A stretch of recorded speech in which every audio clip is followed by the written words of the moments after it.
భక్తికి సాధ్యము కానిది ఏమి ఉన్నది?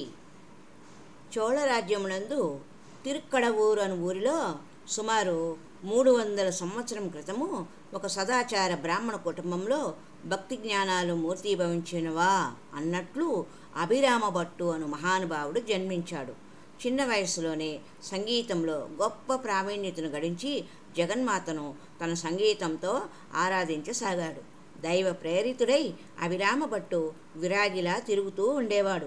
భక్తిలో పరవశుడై సంచరిస్తున్న ఆ భక్తుని చూచి లోకులో పిచ్చివాడని గేలి చేసేవారు. ఏదో క్షుద్ర దేవతలను ఉపాసిస్తున్నాడని కూడా నిందలు వేసేవారు. అప్పట్లో తంజావూరు నగరాన్ని పరిపాలిస్తున్న సరభోజ మహారాజు అమావాస్య పర్వదిన సందర్భముగా సముద్ర స్నానం చేసి తిరుక్కడవూరుకు విచ్చేశారు. అక్కడి అమృత ఘటేశుని జగన్మాత అభిరామిని సేవించి వస్తున్న ఆ రాజు జగన్మాత సన్నిధిలో ధ్యానమగ్నుడైన అభిరామ భట్టును చూచి పరవశించిపోయాడు. ఎవరీయన అని అక్కడి వారిని అడుగగా అహంకారులు, అసూయాపరులైన ఆ ఆలయ పూజారులు అతడొక పిచ్చివాడు, వేద పదాన్ని విస్మరించి వామాచార మార్గంలో సంచరిస్తున్నాడు, ఏదో క్షుద్రశక్తులను ఉపాసిస్తున్నాడు అని అతనిని గూర్చి విపరీతంగా చెప్పారు. కానీ మహారాజుకు అభిరామ భట్టును చూడగానే గొప్ప భక్తుడని అనిపించింది. అతని ధ్యానం పూర్తవగానే అతనితో మాట్లాడాలి అనుకున్నాడు. భట్టు, ఈరోజు తిథి ఏమిటి అని అడుగగా పున్నమి చంద్రుని వంటి జగన్మాత మోమును ధ్యానంలో దర్శించిన అభిరాముడు వెంటనే ఈరోజు పూర్ణిమ అన్నాడు. ఆ రాజు ఇతన్ని పిచ్చివాడనడము సబబే అనుకుంటూ వెళ్ళిపోయాడు.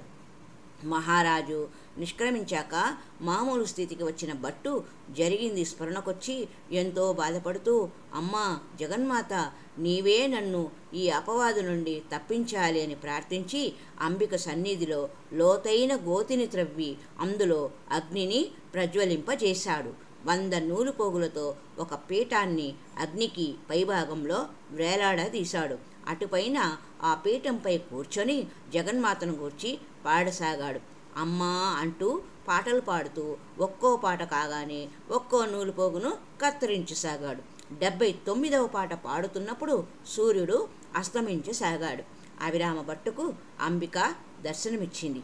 తన కుండలాన్ని ఒకదాన్ని తీసి అంతరిక్షంలోకి విసిరింది. అది కోటి చంద్రుల కాంతితో ప్రకాశిస్తూ చల్లని వెన్నెల కాంతిని భూమండలమంతా వెదజల్లసాగింది. నాయనా, నీ మాటను నిజం చేశాను. నువ్వు పాడుతున్న ఆ పాటను పూర్తి చేయి అని పలికింది.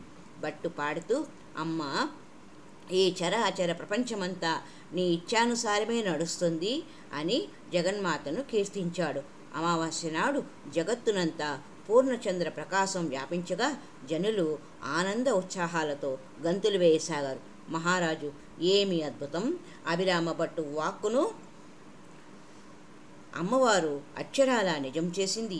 వెంటనే వెళ్ళి వారిని దర్శించాలి అని వెంటనే ఆలయానికి వెళ్ళి భట్టు పాదాలపై పడి, భక్తాగ్రేసర, సాక్షాత్తు ఆ జగన్మాతే మీ వాక్కును నిజం చేసింది, నన్ను మన్నించి ఆశీర్వదించండి అని వేడుకోగా ఆ పరమభక్తుడు అంతా ఆ జగన్మాత సంకల్పం అని ఆ రాజును ఆశీర్వదించి పంపాడు. భగవంతుడు భక్తికి వసుడు అన్న భట్టు రుజువు చేశాడు. హరి ఓం తత్సత్. సర్వే జనా సుఖినో భవంతు. లోకా సమస్త సన్మంగళాని సంతు. హరి ఓం తత్సత్.